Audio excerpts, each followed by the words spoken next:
Okay, I think we are ready to go with calling to order Council meeting number 5 for Tuesday, December 2, 2026. I will call the meeting to order. And before I get a motion to approve the agenda, there is one late agenda item, and that is under Council Information Package L2, correspondence from the City of Pitt Meadows regarding concerns to Bill M216. So with that, could I have a motion to approve the agenda, please? Councillor Elliott, Councillor McKelvey. All in favor? Opposed? Carried. Now, a motion to adopt the regular minutes of the last council meeting held November 25, 2025. Moved Councillor Goulet, seconded Councillor Rudenberg. All in favor? Opposed? Carried. Thank you. Well, now we go to presentations, and I'm very pleased to make a retirement presentation to longtime city employee Krystal Earle. So, Krystal, I wonder if you'd come up front, and I'm just going to move my microphone like that. Up front here? Yes. Come on into the Come on in. You're good. You're good. Congratulations. Thank you. And thank you. Are we taking a picture? For my council highlights, if you don't mind. Yes, absolutely. Okay, perfect. Oh, you don't know. Take one more and press it up. Perfect, thank you very much. Thank you, Krystal. Thank you. Welcome to the club. Yeah, for sure, right? Well done. All right. You bet.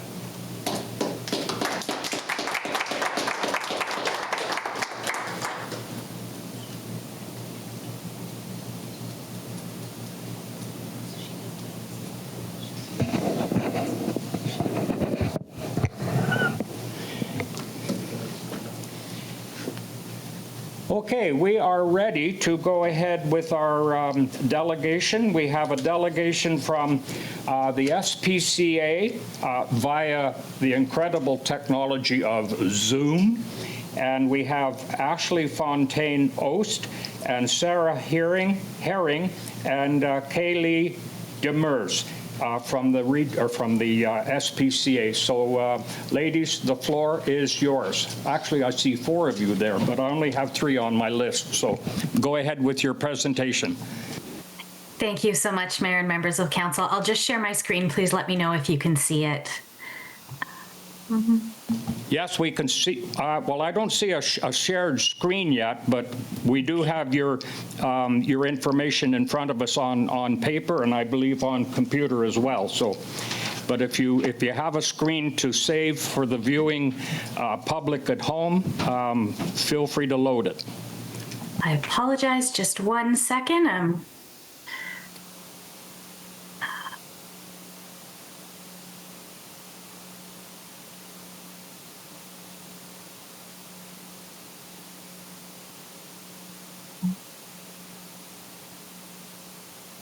Okay, that is likely not my full screen. Just 1 second. It's looking good from this end. Okay, can you see the presentation? Great. Thank you so much again for the opportunity to speak to you tonight. My name is Sarah Herring, and I'm the Government Relations Officer for the BC SPCA. I'm joined tonight by my colleagues, Ashley Fontaine-Ost, who's the Regional Manager of Sheltering for our Thompson, Okanagan, and Kootenay regions, Emma Hamill, who is the Acting Regional Manager of Sheltering for the Cariboo and North region, and Kahlee Demers, who is the Manager of Companion Animal Welfare and Policy. So I'm going to give you a very brief overview of the SPCA, and then Ashley will give you an update on the contract with the City of Quesnel. Emma will give you some more information about the Quesnel Community Animal Center and the impact on the BC SPCA services, and then Kahlee will discuss the importance of your animal control bylaw, and then we're happy to take any questions you might have. So the BCSPCA, the British Columbia Society for the Prevention of Cruelty to Animals, is a registered charity, and we're primarily funded by donors as we receive no ongoing or operational provincial or federal funding. We currently operate 31 community animal centers, 2 veterinary hospitals, 2 spay-neuter clinics, and 1 wildlife rehab facility across the province. Our strategic plan was adopted, our new strategic plan was adopted in 2025, and it will guide our work for the next 5 years. Our vision is animals and people thriving together, and our mission is protecting vulnerable animals and mobilizing communities so that animals and people thrive together. Our focus for these 5 years will be addressing the root causes of animal suffering and advocating for systemic change, strengthening the safety net to protect animals and reduce their vulnerability, and that is specifically the safety net outside of the BCSPCA, because our internal focus will be shifting to the most vulnerable animals in our province, and then nurturing our long-term organizational health to make sure that we can be there for the animals as long as they need us. I won't go into detail about our programs and services, that would take a little bit too long, but they fall into 3 general categories or buckets. The first is direct animal care and protection. The second is outreach and community services, and those are designed to help animals in community and help keep people and their pets together so that those animals do not have to come into the BCSPCA's care. And then the third is social change, which is where our advocacy to address root causes and humane education and other initiatives reside. Similarly, I won't go into detail about these statistics. I just wanted to give you an idea of the scope of the work that the BCSPCA does across the province. These are our numbers from 2024. We still have just under a month left for 2025, and I do expect that the numbers will be higher for a lot of these things in 2025 because we just continue to see a growing demand for our services and programs. So now I'll turn it over to Ashley to discuss the contract update. Thank you, Sarah. My name is Ashley Fontaine-Ost. I am the regional manager for the Thompson, Okanagan, and Kootenays region. And I was overseeing the Cariboo North before Emma came on board. And so that's why I'm part of this conversation. So as the organization, as our contracts for kenneling, animal control across the province are coming up for renewal, we are reassessing them. Many factors are taken into consideration when we're assessing whether to renew or to end contracts. But what is priority for us is to ensure that we are in line with the strategic plan that Sarah spoke a little bit to earlier. So root causes and advocating for systematic change. So part of that is working with supports, community supports and entities rather than for them. So we do this by providing education, resources, tools, so that we can have more support across the board in helping us and helping the animals really in the communities for animal welfare. Because to be honest with you guys, the need in the province just is far greater than all of the current resources combined can fill.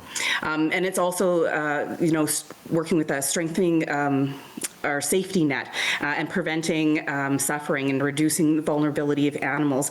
And this, for us, is to provide support for the most vulnerable animals across the province. And Kahlee will talk to you a little bit about the work that Animal Protection Services Department is currently doing for that. And then, of course, nurturing the long-term organizational health to ensure that we are here for the animals for as long as we can. And so for that for us, it means prioritizing and protecting our resources. So as of December 31st, 2025, our contract is up for renewal, and we will not be renewing the contract, and we will no longer be providing kenneling services for the city of Quesnel.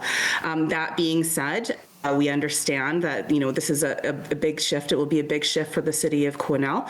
So we have offered to continue kenneling services on a month-to-month basis we're thinking about 6 months, and then we can reassess at 6 months and see where you guys are at and where to go from there. We want to help you find another service provider or provide you with the tools and resources to possibly provide these services for yourselves in the community.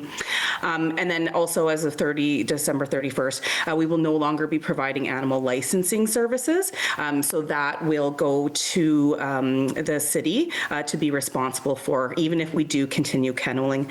And although it's not on this slide, we will not be providing kenneling services for dangerous dogs in the city beyond the 31st of December. So a few of the reasons that went into making this decision. The first is that we have a program in the organization called Drives for Lives, where we transfer animals from our northern communities into the interior, lower mainland, and islands, where they have greater access to veterinary care services, much needed veterinary care services, and they have greater adoption capacity.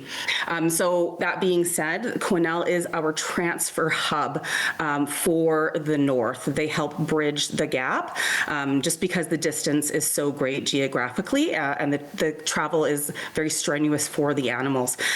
So on average per year, or last year, sorry, in 2025, we transferred 769 animals in and out of Quesnel's care as that kind of middle ground. So the facility there, we want to prioritize the using it as a transfer hub for the Drives for Lives program. We've also had an increased number of animals coming into care through animal protection services and emergency response. Kahlee will speak to that a bit more. Part of the reason is because of the closure of the Prince George Center late last year. Unfortunately, our contract was not renewed with them, and with the contract went the building. So they are not providing services outside the city limits. So the demand has fallen to other centers in the area, Williams Lake, primarily Quesnel. We just have greater staffing capacity in Quesnel. We also have a larger facility so we can house more animals in the Quesnel Center.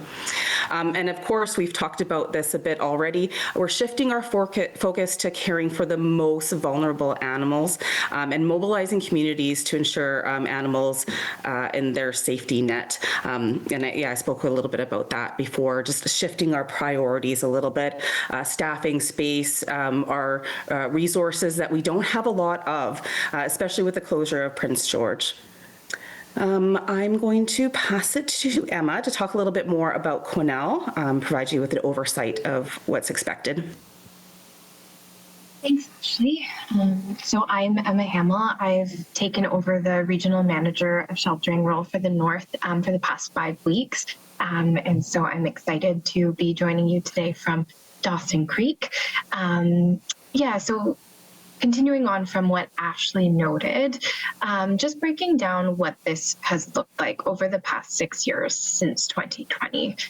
So here you can see contract numbers. This is including animals, cats, dogs, and the occasional small animal or rabbit brought in as at-large from community members and bylaw officers within city limits.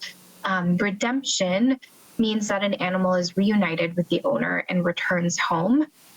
We check microchips and ID to help us in reuniting animals and owners. And we are also posting animals online in hopes of reuniting them. At the Quesnel Center through the bylaw, animals are held as a stray for 3 days if they're not licensed and 7 days if they are licensed. After which, if they are not redeemed, they become property of BCA and we continue their care. And that's how this has been going since 2020 in these stats. From the intake numbers, the average number of cat intakes is about 125 annually, with the average number of dogs being about 57 dogs. I'd like to note that Quesnel has a high redemption rate of animals compared to other communities. The average over the years here is about 34% of animals returning to their owners. However, interestingly, dogs have a much higher redemption rate, with an average of 87% redemption over the past 6 years, with cats only having about 10%. The Quesnel Center continues to take in animals through owner surrender and our Drives for Lives program. So you're seeing that in the total number of intakes, how we are getting other animals in, again, through our animal protection services as well. If I can get the next slide, Sarah. In addition to caring for animals at the Quesnel Center, we offer various services to support animals in the community and their guardians. This has included food bank, which is accessible during all opening hours. We offer spay and neuter vouchers for low-income individuals and families, offering emergency boarding for animal guardians in crisis, like hospitalization, domestic violence, or are facing evacuation from forest fires and more. We offer resources for school groups on humane education, helping young folks learn about animal care so we can continue this good work. And then as discussed as well, we continue to do animal protection, responding to and investigating cruelty cases in the region. And on that note, I will pass it over to Kahlee Demers to talk a little bit more about that. Thank you so much, Emma. Thank you everyone for having us. My name is Kahlee Demers. I am the Manager of Companion Animal Welfare and Policy, and I work a lot with the local government bylaws. So the BC SPCA has the authority to enforce the Prevention of Cruelty to Animals Act and portions of the Criminal Code. However, we do this without any operational funding from the provincial or federal governments, which means that it is completely donor funded. So without a municipal contract as of December 31st, 2025, the BC SPCA does not have authority to, and we would not be able to, sell licenses or collect impound fees. We would not be able to catch or pick up stray animals, and we would not be able to enforce any of your great local bylaws. And this would include not being able to respond to nuisance or dangerous dog calls. So this is a map of British Columbia, and the land within the blue lines is the area that our northern officers serve and includes Quesnel. This region ranges from 100 Mile House to the Yukon, and then from the Pacific all the way to Alberta. In other words, half the landmass of the province. And to put this into the perspective, this is approximately twice the size of the entire United Kingdom. We have 5 full-time animal protection officers who cover this entire region. Their primary shelter locations are indicated by the stars on the map. We have 1 officer located in Kitimat, 1 in Dawson Creek, we have 2 in Prince George, and then 1 in Williams Lake. In total, we have 33 animal protection officers who respond to thousands of complaints related to cruelty, abuse, and neglect. They conduct an average of 8,000 animal cruelty investigations across the province each year. Animal protection officers are unable to provide animal control services, and ultimately these are enforced by whatever agency is contracted by the local government. Your animal control bylaw is an important tool for protecting community health and safety while also enhancing the welfare for the animals who reside in Quesnel. Without an animal control bylaw, you would be unable to limit the number of type of animals in a household, which can potentially lead to increased hoarding situations. You would be unable to require guardians to pick up after their animals, resulting in more mess, increased community complaints, and potentially reduced enjoyment of shared spaces. You would be unable to regulate how aggressive animals must be handled and contained, which ultimately put residents and other animals at greater risk of being harmed. You would be unable to pick up and impound animals at large in the community, which can leave residents and other animals at risk, can lead to property damage, and create a sense of fear in the community. You would also not be able to issue fines for animal-related offenses, including animal welfare provisions, which is something that our animal protection officers are also unable to do. Fining or ticketing has been shown to be a very important tool that holds guardians accountable and encourages responsible care for their animals. So keeping your animal control bylaw allows you to provide essential animal control services for your residents while upholding community safety. This will then allow us, the BC SPCA, to support the most vulnerable animals in your community. So together, we can ensure that all animals are cared for and that the Quesnel community continues to thrive. Thank you so much, and we're happy to answer any questions that you might have. I'll stop sharing my screen now. Okay, well, thank you, Ashley, Emma, Kahlee, and Sarah. I do have one question before I go to council with and ask for other questions. But in your presentation, you note that you're shifting the focus towards mobilizing communities to include animals in their own safety net, which would obviously include the city of Quesnel.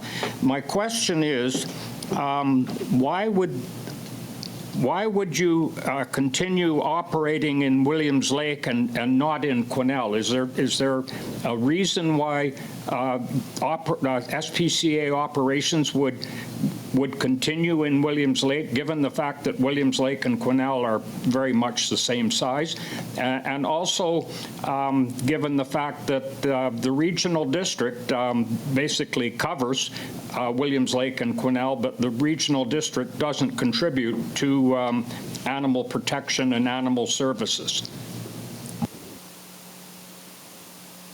I can answer that question.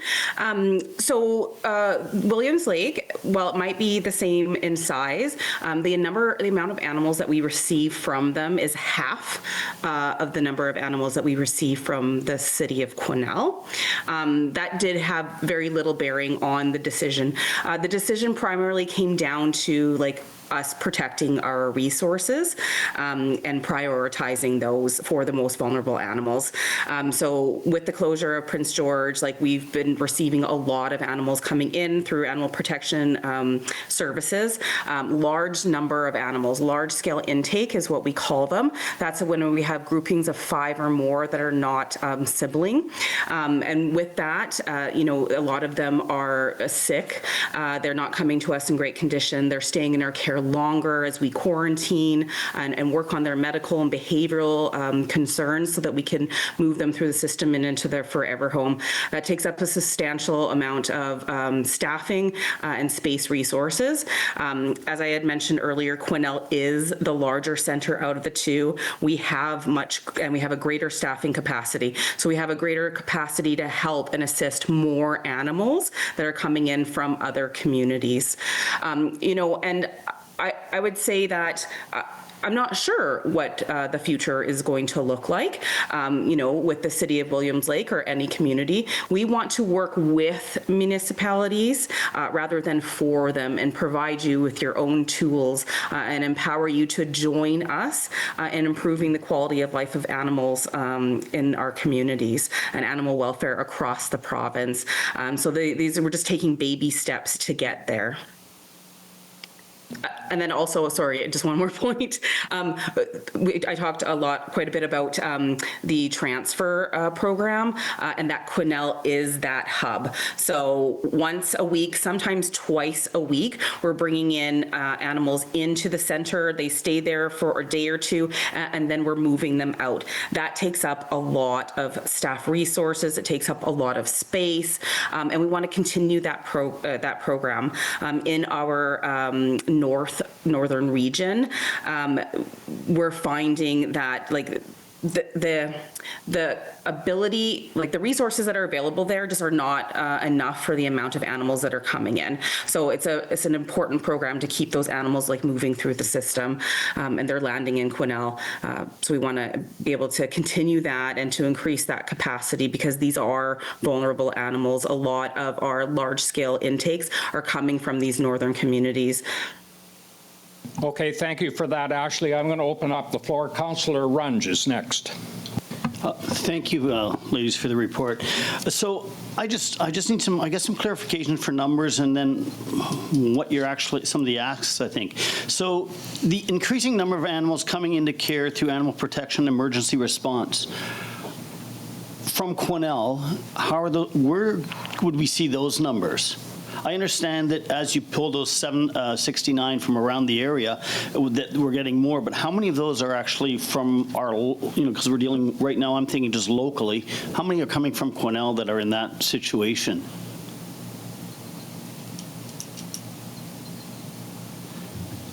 All right, then I'm going to ask my next question. Sorry, and this one will be to Emma. So Emma, I love the table. Thanks. This is really what we've been looking for: contract intake and contract redemption. So what I'm reading from this is up until this time in 2025, we've had 131 contract intakes in Quesnel.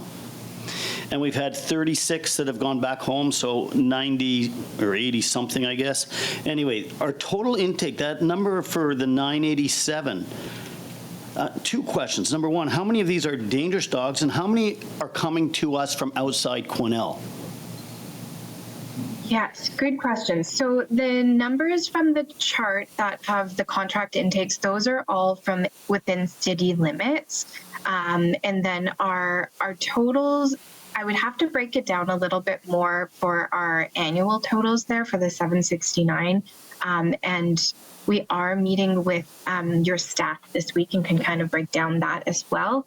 And in terms of dangerous dogs, our system is a little bit hard to get that exact number. So that's something else that I would be happy to dive into and get those numbers for you. So staff, I need to make sure we get these numbers, because for our decisions, I don't want this pushed off. I'm curious about how many of these 987 are coming from the regional districts, and from which regional districts, if we can find that out. Because if it's not being funded by the regional district, then we have to find a way possibly of saying, hey, we're taking 20%, or you know what, I'm only saying 15% or less of this total cost here, and we've got a lot more in. So that's for us to find out. And then flipping onto the next page for your services that you offer. So, and I'm sorry, because I'm naive, I think, a little bit to this, because the food bank, the neutering, emergency boarding, and animal protection, do we have numbers, or could we get numbers for Quesnel and also for the regional district, so that we're splitting those up, so that when we're making decisions here, we're actually getting decisions that I'm hoping are going to be really, fair to everyone? Sure, we can. I'm sure that we can pull those numbers, but I just wanted to quickly clarify that those are all donor-funded programs and services. Those would not be included in your contract costs. So pet food bank, humane education, spay-neuter, animal protection, those are all donor-funded, and those are programs that we offer around the province. They wouldn't be coming from your contract funding, but I think we certainly could find the pet food bank numbers. So the amount of pet food that's been distributed by the Quesnel Community Animal Center. And sorry, Emma, go ahead. Yeah, thank you, sir. Oh. No, nothing to add. That's all great. Thank you, Sarah. Yeah, Sarah. I did just have something quick to add. So those services will still continue to be offered within the city of Quesnel. There's no changes to those services that are being provided, and that's what we wanted to highlight there. So then, for us, the services that we would be losing is pickup of the animals and kenneling.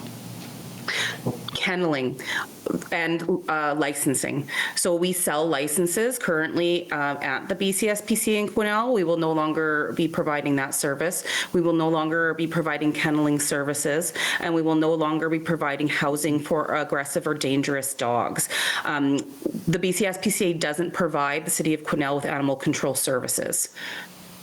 So that is not something that you'll be losing. That's something that you have your own animal control officers that would pick up an at-large dog, a straying animal, and bring it into the center to be kenneled. And just to quickly add to that too, it's your entire enforcement of animal control services would need to be taken elsewhere, either in-house or through a different agency. Yeah, thank you. That's what what I'm trying to get at, and that's why the numbers are, for me, really, really important to see what our cost possibly would be based on historical numbers. Thank you. Yeah, and just to one more quick clarification about the numbers. The contract intake would be just animals from the city of Quesnel. So those are only animals that come through your bylaw. So any animals that are, say, an owner surrender from the regional district would not be included in that contract intake. And we only provide that service if we have capacity and if an individual owner brings an animal in. So the rest of the intake that you saw there was animals like owner surrender, or animals that are coming in through our transfer program, animals that have been seized through our animal protection programs, and that are coming into care at the Quesnel Center. But you would not be charged for any of that. That's not part of your contract. So the contract intake and redemption is just animals from the city of Quesnel. Okay, so just one clarification, if I might. So that 987, or 1170 if we were using 2024 numbers on page, Lordy knows what, I think it's 11 of 17.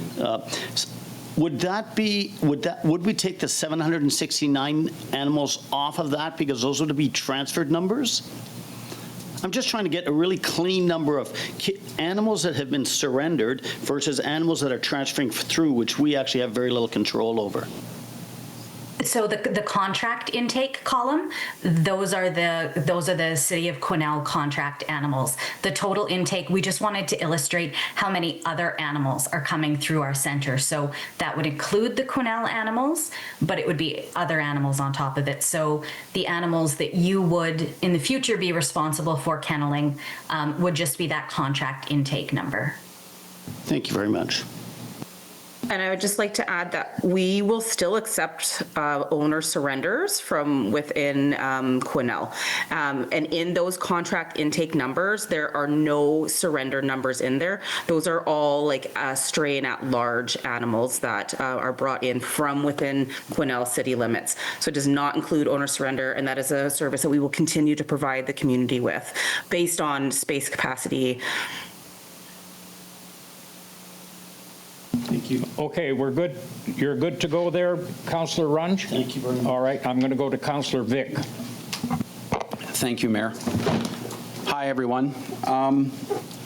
Sorry, we're just trying to understand this data a little clearer so we can appreciate what our responsibility is going to be in 6 months from now once this period ends. So the data suggests that a lot of your volume is not coming from our animals. A lot of volume is coming from elsewhere, including transfers. And I guess you've already made your decision, but it seems like the transfers have put us in a bad position because it's put a strain on your organization, and we are now suffering the consequences of that. Is this really the reality? Is that the strain put on by transfers and other animals, in addition to our own, has led you to this decision? The reality is that the need for animal welfare across the province is greater than all current resources combined could possibly tackle. So we need to be more strategic in determining what animals we're bringing in. We need to we need to advocate for supports, and the supports, we need to put responsibility back on communities, and that's what we're doing here. The transfer program it's very impactful to support like our northern communities, specifically our peace regions, for sure. That's something that we've been doing for a long time. But like, when Kahlee was talking about our animal protection officers investigating thousands of cruelty, abuse, and neglect complaints that are coming in through our animal helpline, those animals need to take priority over municipal animals. Like, your redemption rates are very high, especially for dogs in your community. So we need to put that onus back onto the community to manage that yourself so that we can focus on the most vulnerable animals, the animals that are being abused, that are being neglected, and that really need our services. We need your help. You're not the only community whose assistance we need in tackling this issue. And we're not pushing back, I would say, but a little bit. Like, we're asking for assistance in a lot of different matters. We just recently piloted a new community spay-neuter program in our last fiscal year, whereas in the past we would pay for 100% of a spay-neuter procedure. And now we're taking a different approach. We're saying, hey, like, we can't possibly do this work all of ourselves, right? We just can't. We're one nonprofit organization. We have limitations to what we can do. So instead of paying 100% of a spay-neuter cost, we went to our veterinary communities and we said, hey, can you help? Can you provide a deep discount to these people to provide that assistance? And we went back to the people and we said, hey, you decided to be a pet owner. You need to take some responsibility and ownership too. And so the BCSPCA, with our veterinary communities, with an animal owner, we came up with this collaborative solution. And that's what we're trying to do in communities across the province. Okay, I appreciate that, and I certainly commend you for focusing on animals that are in the greatest need. No one could argue with that. I guess my only, and this is all after the fact, but the contribution we're making to your organization in Quesnel, $60,000 a year plus, for the sake of 200 dogs, I think your return was reasonable there. So I guess I hope you've considered that in your decision matrix here on resourcing versus the financial contributions of your partner in this case, which is the city of Quesnel. I hope you've considered that for the amount of dogs and cats that we've asked you to deal with versus what we were paying you. So I hope you've done that. I hope you've considered that. We absolutely have considered that. That is one of the considerations that we've taken into play. So just to give you an idea, as we are recalculating some of our contracts, we're taking into consideration a length of stay for an animal, an average spay-neuter cost for an animal. We don't adopt any animals that are unaltered. Microchip, vaccinations, all of those things combined. And for an average length of stay for a cat or a dog, we were looking at a cost of about $1,000 per animal. So at the cost that you guys were providing us with, that would cover about 60 average animals. And that doesn't include, animals coming in who are requiring dental work. Every cat needs a dental. Average cost for a dental is about $1,200 to $1,500. So the prices can creep up quite a bit. The number of animals that we're bringing in through the city of Quesnel is substantially more than what was, previously being provided to the organization to compensate for the work and the costs that we are covering for these animals. So that money is coming out of donor pockets. Our donors are paying for those costs. Okay. And we need to be responsible with our donor dollars. Okay. So if I interpret what you're saying, in the next 6 months, you will still accept surrenders from city residents and regional district residents so long as you have capacity in your facility. Is that correct? 6 months and beyond. That is a service that will not be interrupted by the ending of the contract. And should an animal be surrendered within the 6 months or beyond, you're saying there's no limit there. Mm-hmm. All those fees that you explained to me a few minutes ago about the health care of the animal, those are all still have to be covered, correct? Correct, yeah. So I'm just trying to find the logic here. If you're canceling our contract and we're not giving you that $60,000 anymore, and theoretically owners in the city or surrenders in the city and in the regional district may stay the same, yet you will still have to suffer that cost without our contribution. I'm having trouble seeing where the logic is in that. Sure. Sorry, I see Sarah wants to say something. No. Go ahead. First, our surrenders in terms of priority, our surrenders, I would say, are typically kind of on the bottom of priority of the animals that we're bringing into care because they are typically not the most vulnerable animals. That being said, we do not accept all owner surrenders. All of our 31 centers across the province have lengthy surrender wait lists, and we determine those based on vulnerability and how we prioritize taking them in. We talk to people who want to surrender their animals, and we encourage them always to look for other options themselves that they privately rehome. So we're not accepting all surrender requests. So that too, we're accepting the most vulnerable of those animals, which again fits the mandate. Yeah. Okay. And Ashley, correct me if I'm wrong, but I don't believe those owner surrenders were included in the contract stats.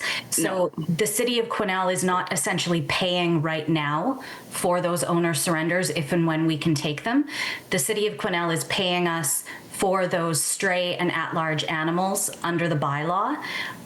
However, once that stray hold is up, that was referenced, it's 7 days for licensed dogs, 3 days for other animals. If they aren't reclaimed by their families, they become the property of the BCS-PCA, and at that point, that's when the additional costs for spaying and neutering and vet care and dentals kick in. So they are now our responsibility, and we are covering all of those costs versus the city of Quesnel covering those costs. Okay, and thank you for working through that with me. How many licenses did you sell in Quesnel last year? I don't have those numbers. I don't know, Emma, were you able to look that up? I don't have that number, but I might be able to find it right now, or we can provide that as well. But I can take a And deep then, dive. thank you for looking that up. And then, how many times did, and maybe Director Bolton can clarify as well, how many times did you respond in Quesnel to pick up an animal?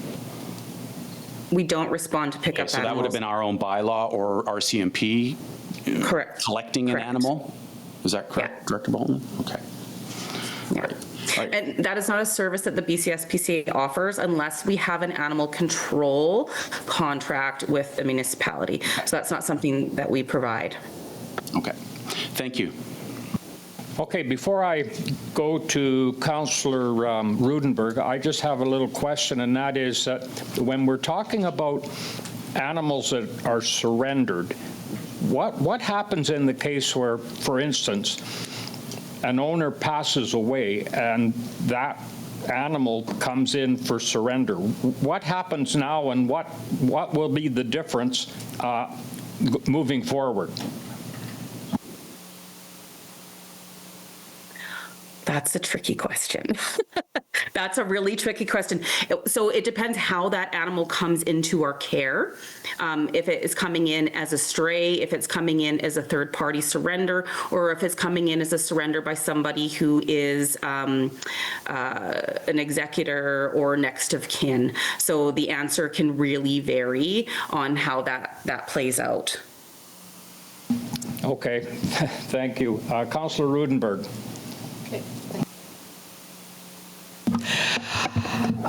Yes, you can hear the anxiety and the angst here, no doubt. And I know you are working with staff here. One of the statements that really stood out for me that you said was, you want to put the responsibility back on communities. So when we think of communities, you have the community of Quesnel. And this actually leads into the question, you have the community of the CRD. So when we talk about the funding mechanisms not coming from the CRD, how can you put the responsibility back on those kinds of communities? Because the CRD is a much bigger land base, et cetera, and involve anyway, you know how the CRD works. So that's just kind of one of those questions I want you to put in the back of your mind for a minute.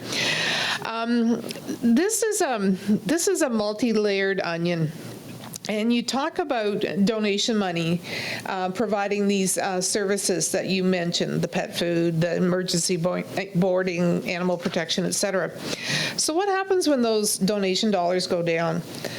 We know that donations to all kinds of various not-for-profit groups, it's on the decline. So how does the SPCA figure that they can continue with these services knowing that those dollars may not necessarily come in? So that's my second question. The other piece is around the operational funding. We know that you get no provincial or federal monies whatsoever. And I know that, I think actually through the CRD, there was a motion, a resolution that went through at UBCM around asking the province to charge a surtax on pet food that would go to the SPCA. And it never really caught anybody's eye to move forward with it. You provide a service that's just huge for the province, right? When you look at what you do and all of the things that you do, whether it's animal protection, et cetera, what would happen if you just said, no thanks, we're not doing it anymore? What do you think the province and the feds would do? because it comes down to funding, right? The reason this is happening is because a lack of funding, and that you depend on communities, you depend on donor dollars. What would happen if you said, listen, we can no longer sustain this program? It is something that is needed, but we can't do this. What do you think the province and the feds would do? You can start with that question. Those other ones, yeah. I think that's a great question, and as a government relations officer, I can't answer. I can't speak for the provincial or the federal government. I think certainly as you mentioned, the scope of the services that we provide are massive in terms of protecting animal welfare across the province. We have been talking to the provincial government about providing more funding or taking on some of the animal protection work themselves, because we know that nonprofits all across the sector, all across Canada and around the world, are starting to see declining revenues from their donor base. We're very aware of that, and that's part of the reason for our prioritization. Knowing that the most vulnerable animals in the province, so those animals that are seized through animal protection cases, animals that are abandoned, not just stray, animals that come in during an emergency and evacuations, things like that. There is no other mechanism for them to get care. There is another mechanism for stray animals under a city bylaw to get care, and that's part of our decision-making process. But we are absolutely aware of the precarious nature of the work that we do, because we are donor funded. I guess the other piece for me, is the fact that, so you're looking at closing out, finishing your contract with the city here, because we are so busy. There's just so much that's going on here, and the reason why Williams Lake is staying open is because they're not quite as busy as we are. So what happens now when people now migrate to Williams Lake for those services? Because now you're putting on whatever is happening here. If people are figuring out what's going on and they migrate to Williams Lake because they can't go to Prince George, how do you think that's going to work for you down there? We wouldn't take the Quesnel contract animals into the Williams Lake Centre. And Ashley, please go ahead. That's your area of expertise. No, that's okay. No, Sarah's absolutely correct. How that works, that's not how that works. So the animals that we take in under their contract are within the city limits as they are with Quesnel. So that wouldn't happen. Surrenders, that's not affected. We've talked about that a few times during this conversation. We'll still accept surrendered animals based on capacity. I just want to reiterate that this decision, it's multi-layered. This is not purely a financial decision. If anything, like I've highlighted the resources, the lack of resources that we have, right? We lost a center in Prince George. We lost kennel space. We lost SAF. We lost our ability to provide care to so many vulnerable animals in the region. Lack of resources is the number one factor in this particular decision, right? And we're talking a huge area, We have LSAIs coming in from Burns Lake and like other surrounding communities, and in the northern communities that we need to support.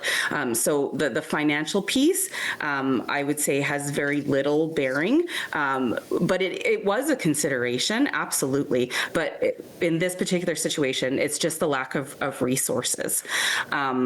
Yeah, so I just wanted to clarify that. And one could argue that if you have resources, it costs you money. So, I mean, it's 6 and 6, right? So it is about money, despite the fact that you don't have the resources. So I really appreciate your time, ladies. It's one of those things that I think we have, as a council, are going to have to wrap our heads around. But I'll finish there. Thank you. Thank you, Councillor Rudenberg. Anyone else? Go ahead, Councillor Elliott. Thank you. I'm cognizant of the time, and we've got a big agenda, and I know that you're busy too. So first of all, I want to thank you all for what you've done for our community. It's been huge. Our animals always come from the SPCA, but I think that you're getting the climate here and how we're feeling and how stressful this is going to be on our community. So I do appreciate that, and there are more questions, but I'm really glad that you're going to be meeting up with staff and having a staff-to-staff chat to try and figure this out. So thank you for extending your time as well for months to come, because that's going to be huge for us. And if you can help us, steer us in the right direction as we go. I don't agree with everything that you're doing, but I don't have all the insider information. I'm frustrated that other communities have this ongoing when there's a less demand, but you're the ones making the decision. So thanks for what you're doing. Please work hard with our staff if at all possible. And if you've got ideas for us as we go down the road, we'll try and work on those. Thank you. Thank you for that, Councillor Elliott. You kind of stole my thunder, and I thank you for that, because that's basically where I was going to come from. But I certainly do hope, and I'm sure around the table here, not only with council but with staff, and more importantly with the community, that we keep the door open and that we can get back together again and get the program back to where it should be. But that'll be a discussion for another day. So thank you very much for your presentation. And as we said, we do have a very lengthy agenda in front of us. So we wish you all the best, and particularly best wishes for the coming holiday season. Thank you. Thank you. The same to you and your staff. Yeah. Okay, the next item on our agenda, just making sure we have no items coming from previous special closed meetings. We have no unfinished business. Now we go to committee reports. The November 20 Policy and Bylaw Committee Chair Summary. I go to Councillor Runge to report. Thank you very much. So this report is from our November 20th meeting, and we looked at both the public notice bylaw and the council procedure bylaw with a few changes. So the committee reviewed and revised the public notice bylaw, which included additional options to meet the minimum requirements for providing notice, and made a few some further revisions. So do you want me to read those, or are you okay with that there? So we're going to, definition, we're going to change newspaper, remove it to newspaper. We're going to remove publication of local periodical that contains, because we don't have that here. We're also going to, staff will work with communications team to develop a public notice section on the city website. So we'll put something in the newspaper, but we'll also include the city website for public notices to be posted to increase tracking and also ensure better proof of posting. There will be a recommendation later in the staff report with a tiny modification, but I think we'll wait till that gets there. Then there's a council procedure bylaw changes. The committee reviewed the revised council procedure bylaw, which included the removal of the Indigenous acknowledgement and housekeeping. It was the Indigenous land acknowledgement and housekeeping revisions, and made further revisions. So we added and revised page numbering throughout. We revised the bylaw number to 1975, remove section notice of motion, and add within the document where it's appropriate for councillors can bring forward items for consideration in a future report. That's on notice of motion. There was a time disconnect. And then the Policy and Bylaw Committee discussed the matter of privilege and agreed that it is important to include future council training and onboarding. So the recommendations will come a little bit. They're for reference only. The public notice bylaw and the procedure bylaw, which will come later in the meeting. So that's it. If there's any questions right now. Yeah, okay, thank you. And those items will come up under city staff reports. So are there any questions at this point from the council table? Okay, seeing none, then we will go to, one moment. We will go to city staff reports. Oh, pardon me, we have no council reports and discussion items. City staff reports. Item number K1, admin report, Truth and Reconciliation, interim Meise 2 report. Thank you.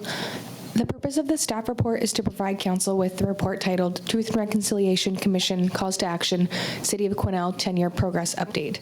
11 of the 94 calls to action as described by the National Truth and Reconciliation Commission in their 2015 report have been identified as directly relating to the City of Quesnel or RCMP operations. The RCMP operations are included because of their connection to the municipality and the especially the financial responsibilities of the city. These 11 calls to action are presented in the report along with progress or actions taken so far and suggested next steps. This report is to serve as a record of the actions the City of Quesnel has taken over the last decade that advances reconciliation and is intended as a benchmark for progress. It's important to note that the suggested next steps are opportunities for continued improvement and carry no specific timelines. Overall, the report found that there has been significant progress towards meeting these calls to action and that there are some opportunities still to continue this in the future. There are no direct financial implications associated with this report, although there may be some for the suggested next steps. Budgets may be considered on a project-by-project basis in the future. This report was brought forward for informational purposes only. No council resolution is required. Thank you. Okay. Now I'm going to go to council for questions on this. There's a lot of information in there, and really when you see it all in one document, I think we're moving ahead very positively. So I'll open the floor to questions at this point. Councillor Rudenberg. Thank you. So it's actually in the 10-year report, and it's more, I guess it's about how council can move forward. So I think it's page 3 of the actual report, and I was trying to look to see what page that was on here. I apologize. It's in regards to call to action number 30. So it talks about the next steps, and one of them there is to determine if there's an evaluation process to monitor progress towards reduction of Indigenous overrepresentation. If there isn't, encourage the development of one. So when we say encourage the development, who are we talking to?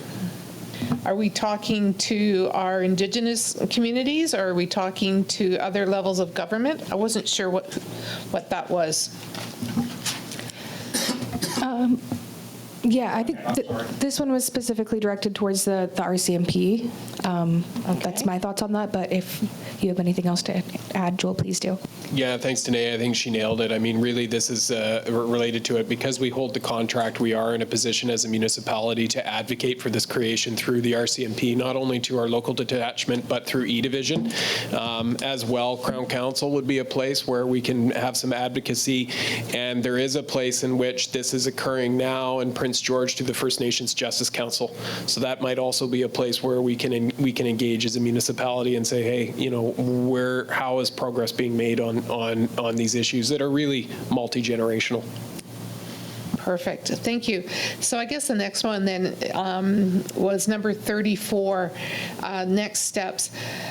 So to continue to support understanding of individuals with physical and cognitive impairments. So again, that's basically we're asking our RCMP detachment to look at how to better understand that. Yes, because this call to action was directly directly related to fetal alcohol syndrome, and we have that note there about how First Nations people are disproportionately affected by this.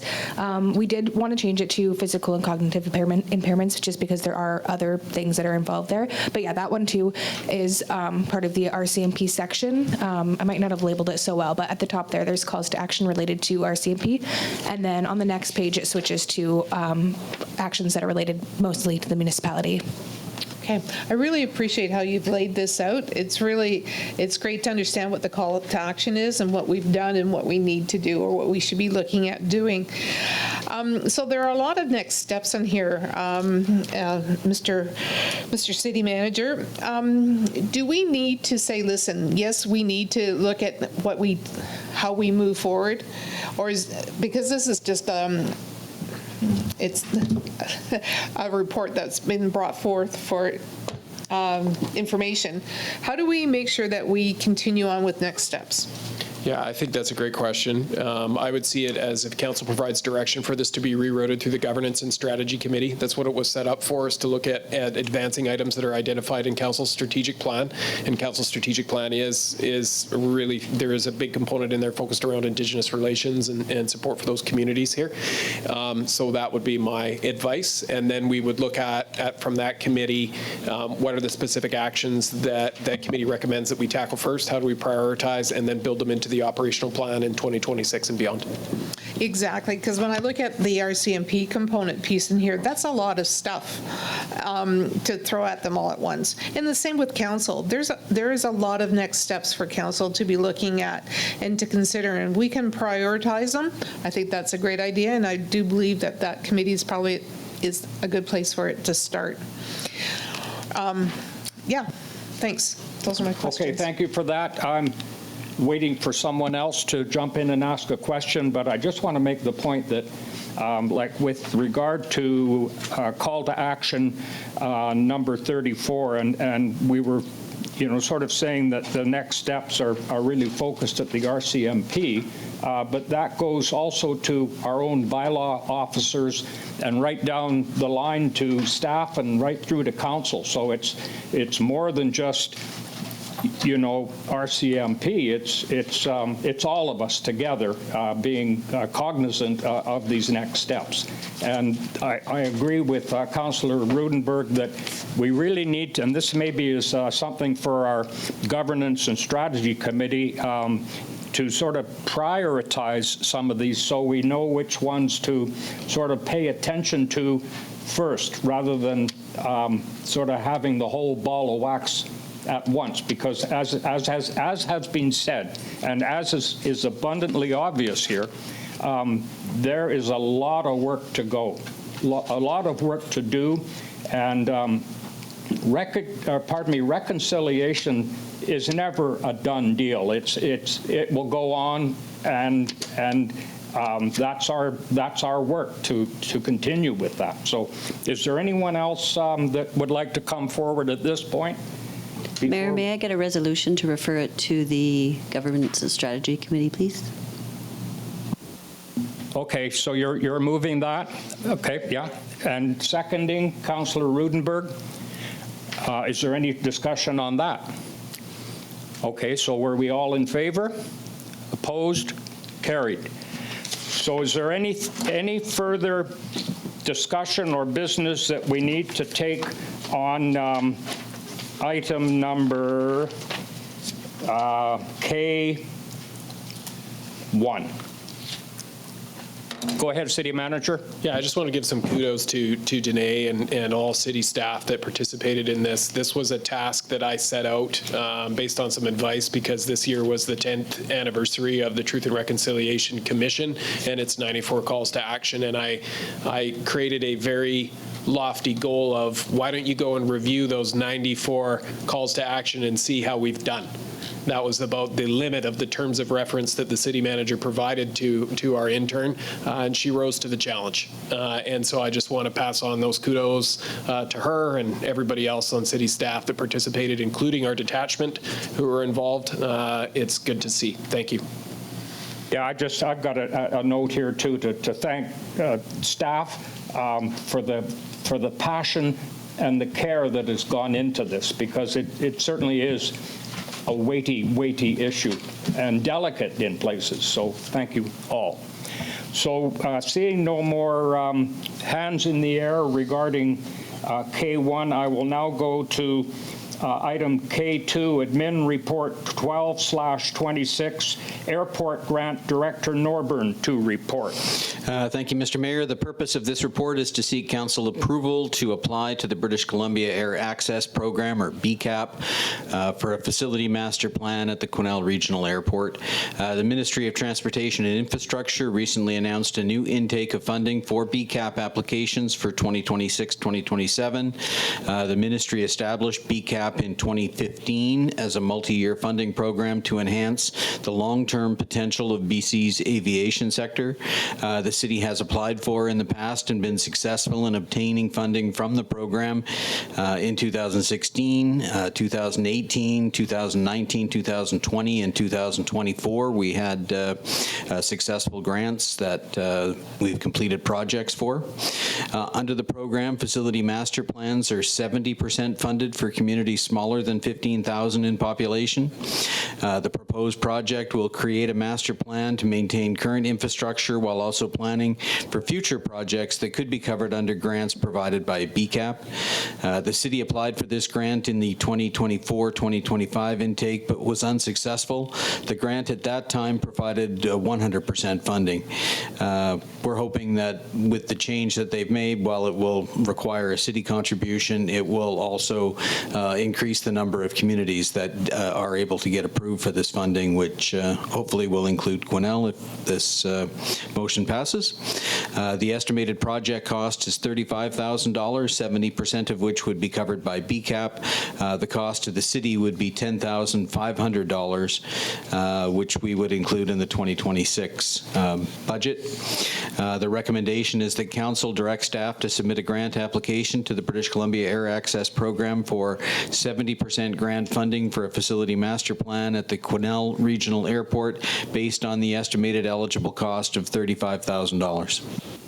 Okay, thank you for that, and I do encourage council to vote in favor of this. We've got an airport advisory committee that is anxiously awaiting success on this, and we've got to remember too that our neighbors at the Caribou Regional District are also participants with us in the airport function. So I'd like to see a moved by Councillor McKelvey, seconded by Councillor Rudenberg.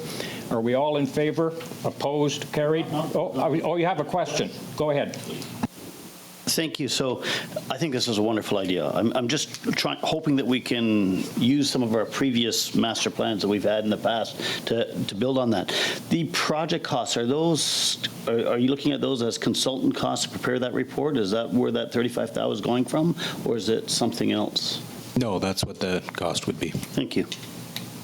Yes, and we will be sort of building on what we already have. So this is not sort of a new program. So are we all in favor then? Opposed? Carried. Okay. Next item is K3, Admin Report 9/25, City of Quesnel, City of Quesnel Council Procedure Bylaw 1975. First three readings, Deputy Corporate Administrator Hartley to report. The Policy and Bylaw Committee undertook a complete review of the Council Procedure Bylaw, and after a couple of 2 to 3 reviews, determined the following changes. The definition of public notice has been updated. Electronic meetings have been amended to distinguish between electronic attendance to accommodate a member who is unable to attend in person versus an electronic meeting in the event of an emergent situation. There's been some updates to council appointments and acting mayor. Order of proceedings has changed, and with the removal of the land acknowledgement and the addition of the Indigenous acknowledgement. Delegations, conduct debate, and a few housekeeping changes. So the resolution that is attached to the staff report, I would like to amend it, and Councillor Runge had noted that he had an amendment. Oh, okay, sorry. So given that I was waiting for approval tonight, we would get our first advertisement in the newspaper next Wednesday, which would not allow this to come forward on the 16th. So not that there's a rush to it, but if we wanted to start with our new agenda and our new council procedure bylaw in the new year, I would ask that council consider providing alternate means of notice. So my suggestion for a recommendation would be that council provide the first 3 readings for the City of Quesnel Procedure Bylaw 1975-2025, and that council approve alternate means of public notice for the proposed changes to the bylaw to be posted on the City of Quesnel website, the City of Quesnel Facebook page, the public notice posting places, and advertised for 1 week in the local newspaper as per section 94.13 of the Community Charter. Okay, we're moved by Councillor Rudenberg, seconded. You're seconding. You're not asking a question this time. Okay. And I'm asking a question. Okay, go ahead and ask your question. Hold on. I'd like to get a seconder first. I have a mover, seconded Councillor McKelvey. Okay, go ahead, Councillor Runge. I could have seconded, but I do have a question. So we are rushing this through. But we don't have to. But we don't have to. So why wouldn't we follow our procedure bylaw and do it properly and have something in the newspaper, as we will in our next report, ask for that new public notice policy? Why wouldn't we just follow that, and then we can still do the changes and continue on as we have been in the last X number of months, and just follow the proper procedure? So I guess in saying that to council, I guess I'm speaking against this motion. I'd rather just continue on and just do our readings, our notice properly, and then whenever it falls through, it falls through, or it comes through. Okay, I'm just going to ask staff for some procedural information here, because we have a motion on the floor that is contrary in some respects to what Councillor Runge is proposing. Am I right? Yeah, but he didn't ask for an amendment. He just said he wouldn't agree to it. So I guess he could either propose an amendment, or you could take a vote. Okay, what I'm reading into this is that we have a motion. We have a motion on the floor without the amendment. Is that okay? Without Councillor Runge's amendment, or without my amendment? Well, go ahead, City Manager. I can see we've got a little bit of a conundrum here. Yeah, so you have Ms. Hartley's amendment. That's been first and seconded, so that is on the floor, which is the more truncated process. Councillor Runge has spoken that he is not in favor of that and would prefer to just do the normal process. The consequence of going one way or another is a few weeks. It makes no difference. It just allows us as staff to move things up faster. If I understand Ms. Hartley correctly, just to clarify for Councillor Runge, even in the truncated version, it is still going in the newspaper. It's just for a shorter period of time? That's correct. It'll be in there December 10th. Yes. So the difference, so it still satisfies all of those mediums. It's just a difference in timing and staff to get her done would be sort of, so you have a motion on the floor that is RIA's. You just need to vote. Okay, so we can go ahead with this motion, and, you have a question, Councillor Runge? No, just a thanks for the clarification, and then I'll withdraw my other statement, because we're still following our procedure.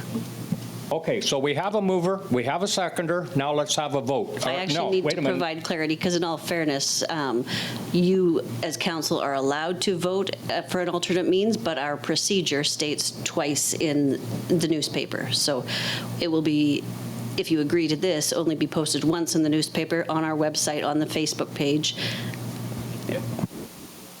It's a little bit of each. Yes. Yeah, okay, so are we all good for the vote now? All in favor? Opposed? Carried. Okay, thank you. Does that conclude the report on item 3, or K3, procedure bylaw, or public notice bylaw, sorry, item 4? Are we good?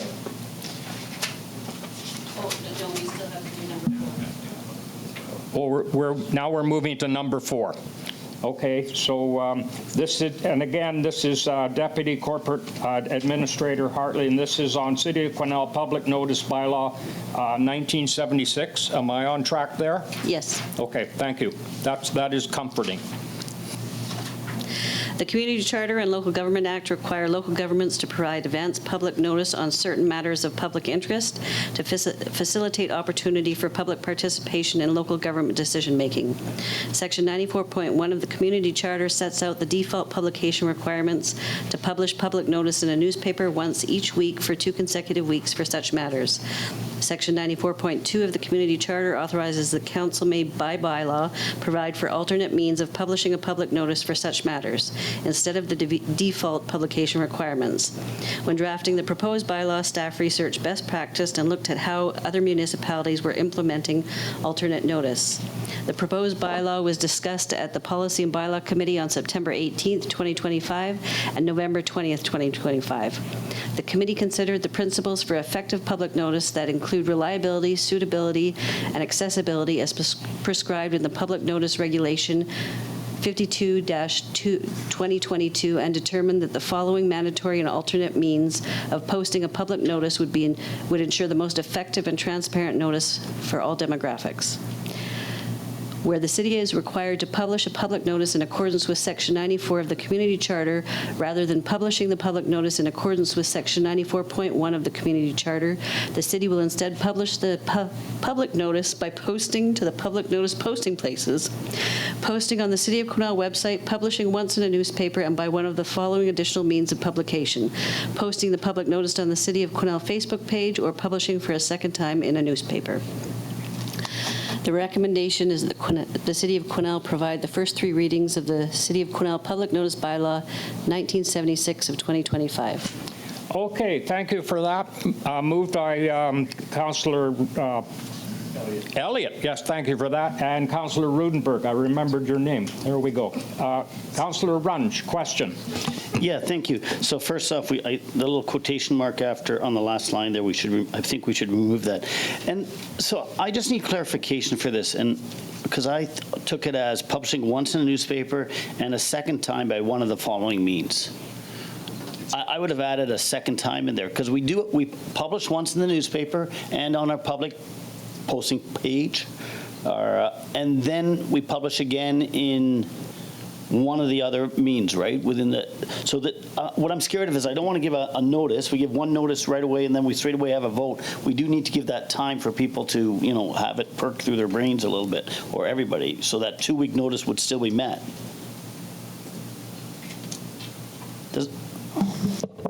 I think part of the reason for having these options is sometimes that 2 weeks is difficult, right?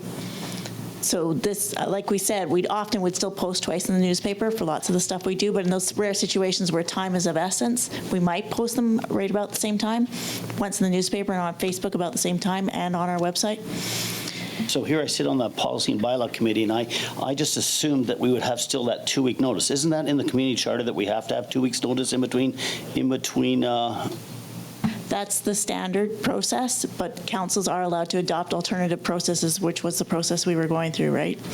And so, like we said, generally we're still going to do the 2 newspaper ads, and we'll have lots of times, but there are times where we don't have time and we might have to do it quicker, and this enables us to do that.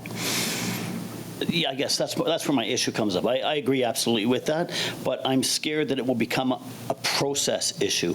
And you know what? It's always easy to get things. No, you get a different council reading this. They say, you know what? We can do it once. We can do it again straight away, and we're always rushed for time.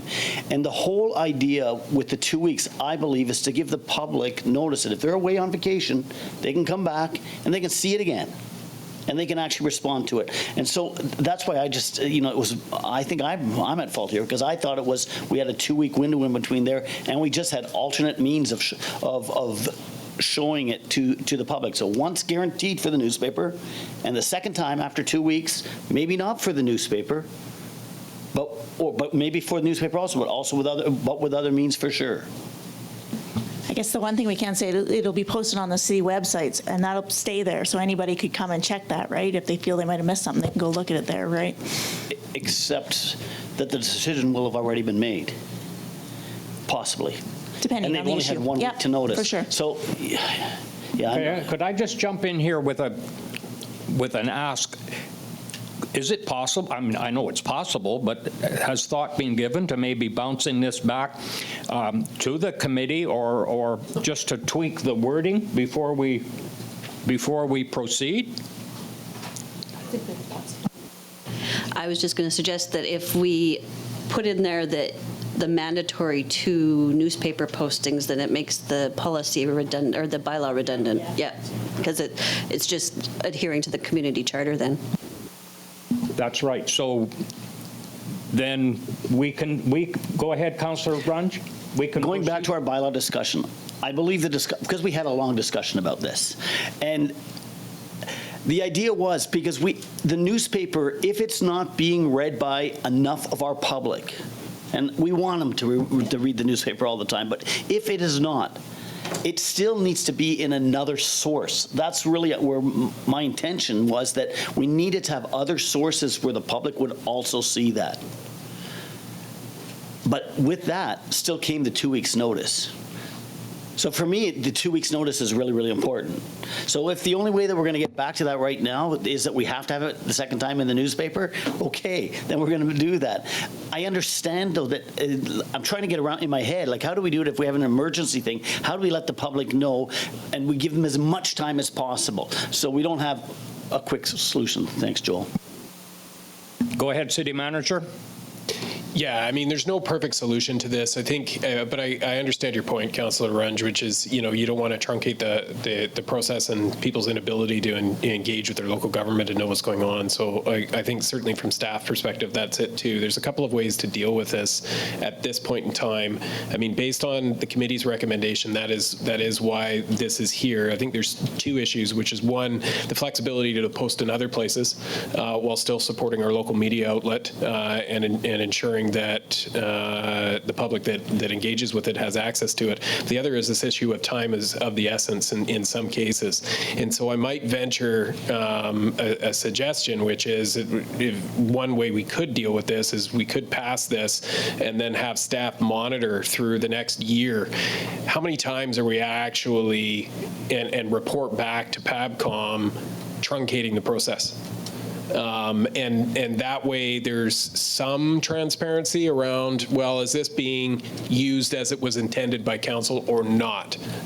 Because I take your point, which is we don't want to go down a slope here of, well, time is, how we justify that time is of an essence is subjective, and we're always doing it now within a week. I get that, and that is not staff's intent, certainly. So one way would be council to ask us to monitor and report back, see how it goes. Another way would be to bounce this back to PABCOM, have another discussion around it, and see where we get. Okay, so I'm coming to you, Councillor Rudenberg, but City Manager has provided us with two options. I would favor option number one to see how this goes and monitor it, but I'm going to go to Councillor Rudenberg first and then to Councillor Runge. The other piece, if you're going to follow, ask staff to follow how often we have to change this, is also to look at, when we actually have to put it out into the newspaper, put the public notice out, see how often it's 2 weeks or our next meeting is 1 week after. Very rarely do we have two council meetings 2 weeks in a row. It happens, but I think that would be an important piece too, to see how that affects it, how often our council meetings are compared to when we put the public notices out. If we're going to look at how this affects our meetings, I don't know if that's worthwhile following also. Councillor Runge. Yes, as chair of the PABCOM meeting, I would please like to have it bounce back to us so we could have a discussion. Okay, so what you're calling for is a delay of this piece of business tonight until it's come back from PABCOM. Yes, please. Okay. So I guess that would mean we'd have to defeat the motion right now. Or We have a motion on the floor. We have a motion, but it can be deferred, right? So, Councillor Runge, since you're the architect of all of this, would you like to make a motion that we defer this until after the next PABCOM meeting, where there would be a report coming back to council? yes, I would like to beg the indulgence of council to defer this. And one of the reasons that I want to defer this is because I don't actually like putting additional tracking stuff on another job to track this for another year, and that we're going to have a totally new council, or possibly a new council, next October, which will have no background story to this. So I'd rather have it clean. Thank you. Okay, so a seconder, we have a mover for deferral, now a seconder, Councillor Elliott. Any further discussion before we move on? All in favor? Opposed? Carried. So we're good to move on? Staff?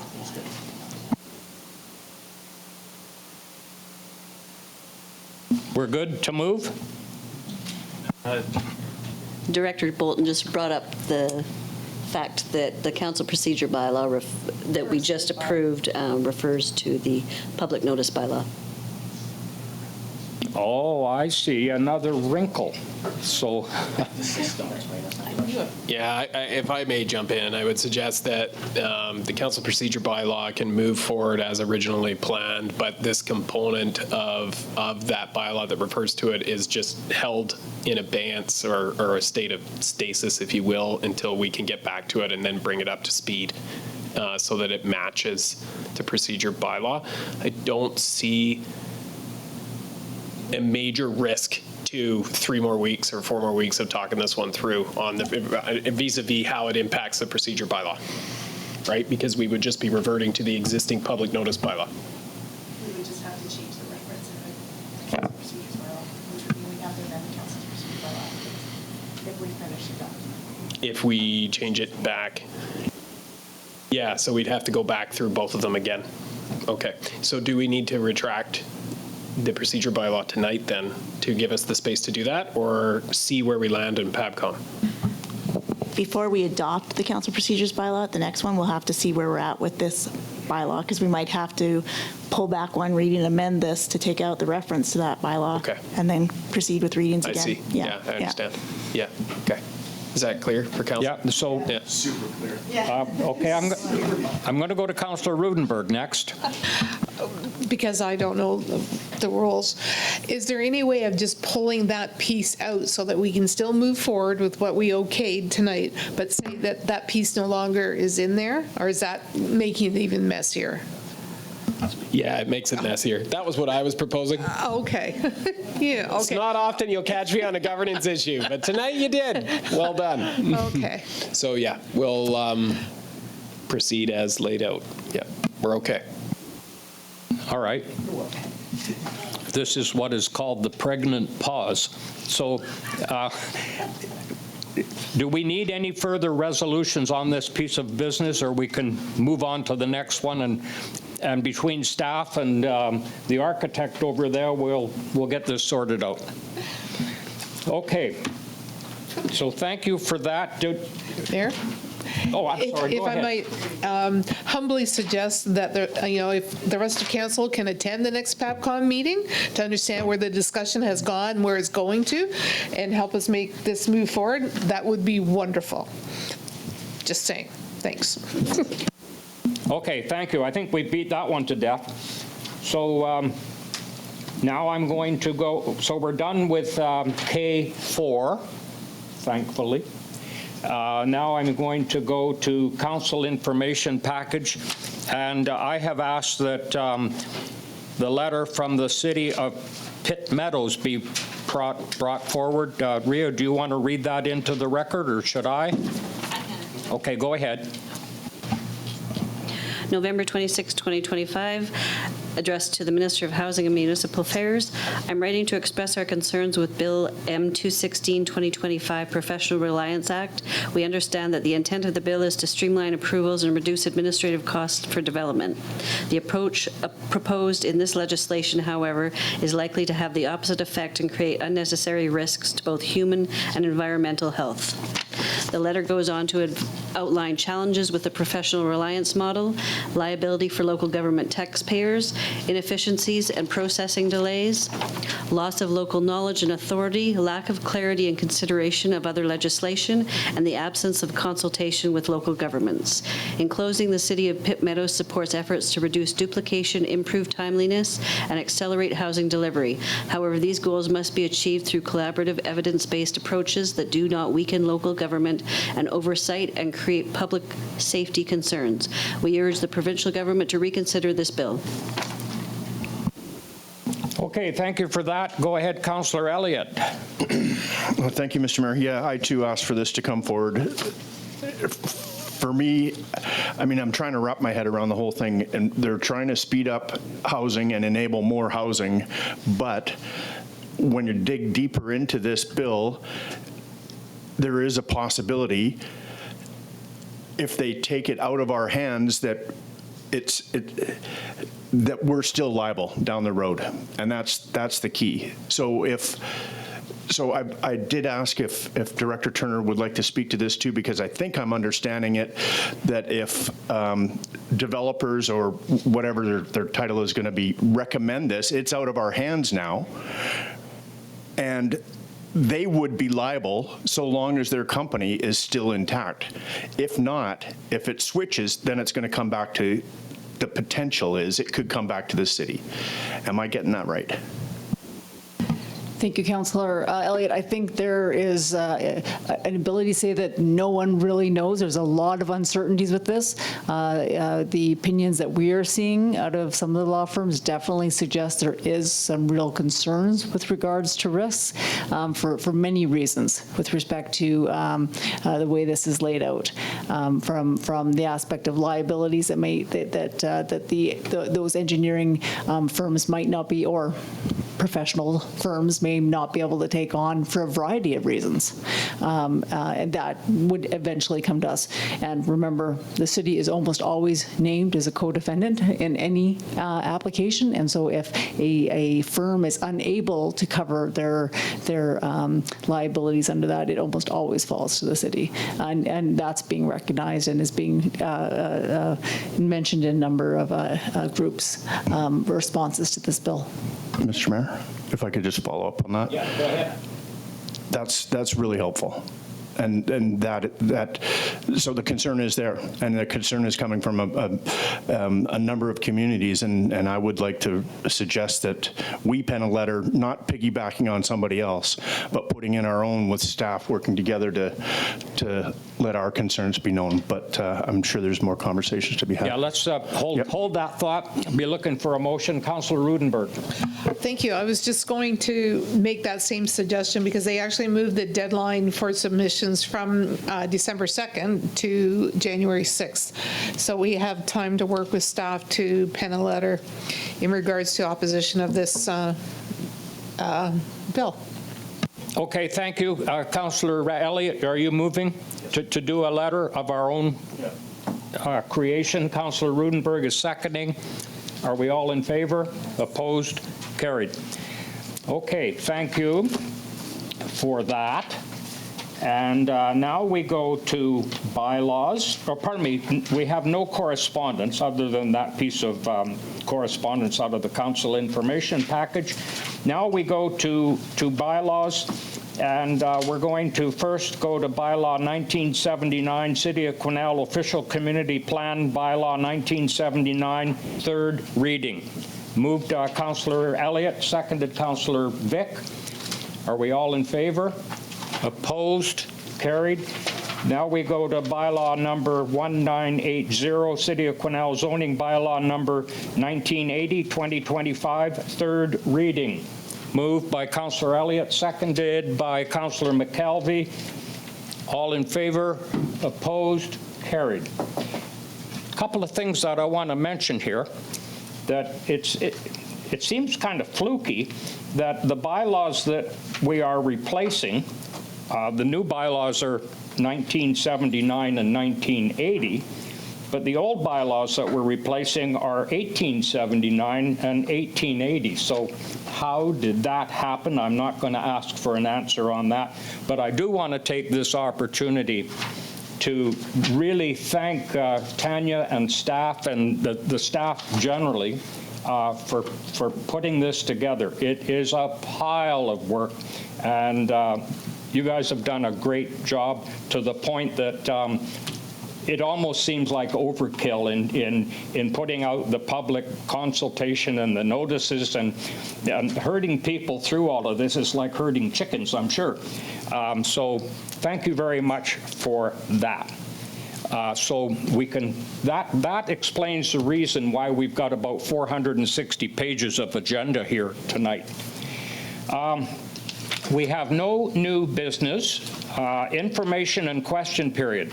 No changes to upcoming meeting schedule, no changes to committee appointments, no announcements, or no, I'm going to ask, who's got an announcement for a community event? Nothing? Oh, Councillor Vic. The Downtown Association is hosting Santa Extravaganza this Saturday, starting at noon. So all the kids should come out and have a good time. It'll be fun. Perfect. Anyone else? Okay, gallery questions. Anyone from the gallery? RJ?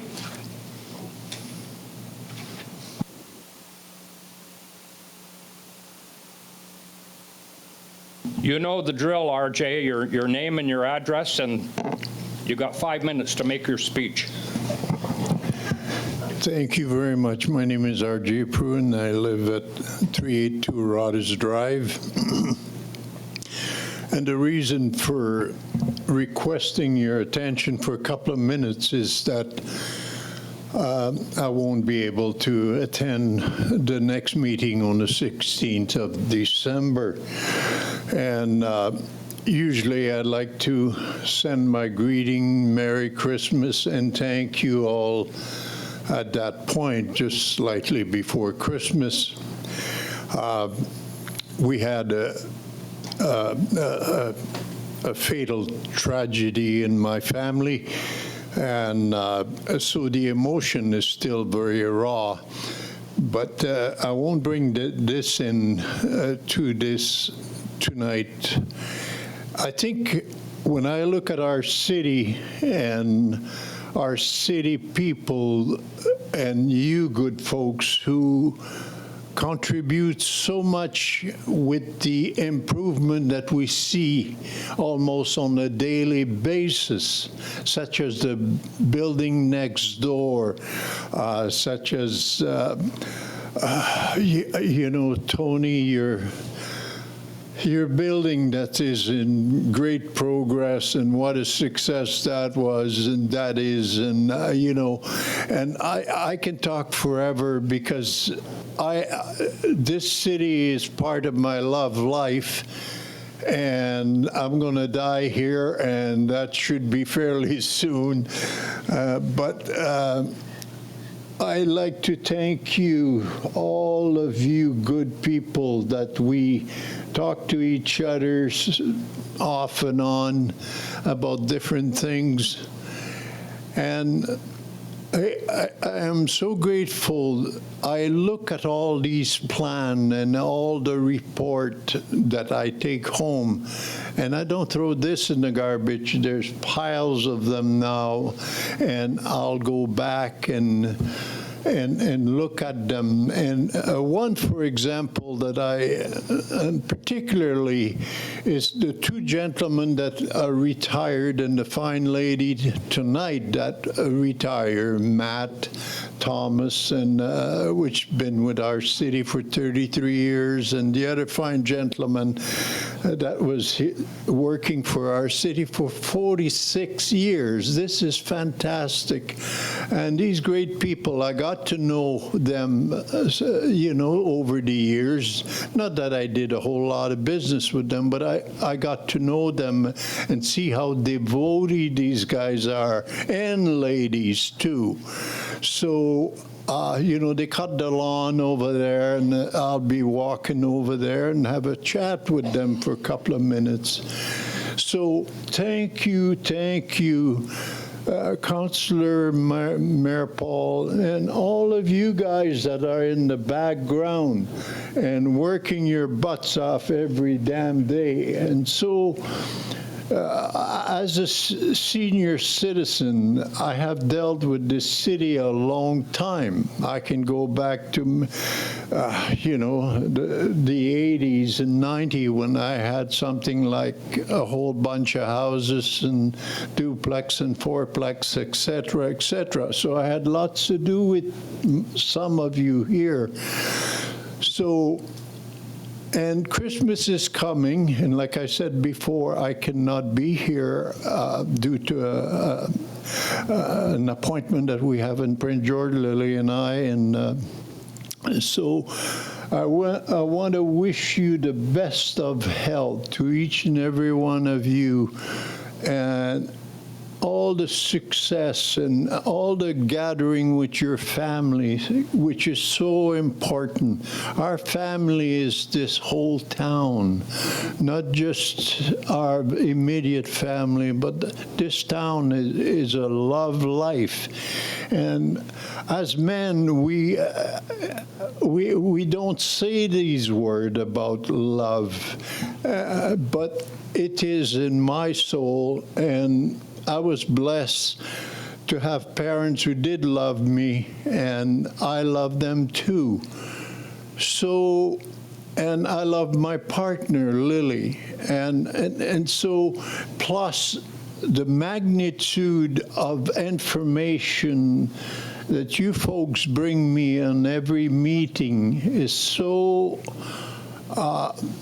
filling, because the complex of it is way beyond my head. Anyway, with those words, I'd like to also wish you all a very Merry Christmas and the health, number one, and best of success in your family and all that. Thank you. Thank you, RJ. You are a true gem. We love you too.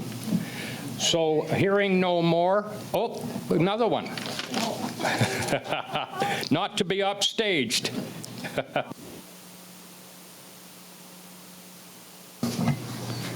Yeah. John Whitbread, 221 Edemark Road South. Just the public hearing agenda, page 40 and 41, 41 and 42. I can't read it. I don't know who can. Is that because the type is too small? Yeah. I have the same problem. Can we not do that again? That's why I've got these. Yeah, well, I have them as well, but it's still not working. So if we could not do this again, but actually get it so that I can read it, that'd be helpful. Thank you. Thanks, John. Okay, next time you're back, your chair will have a magnifying glass. That will be required. Yeah, thank you. Okay, anything more for the good of council and for the good of our wonderful community? So I will look for a motion to adjourn. Moved by Councillor Runge, seconded by Councillor Vic. Are we all in favor? Opposed? Carried. 2 words to close. Go Whitecaps. Thank you.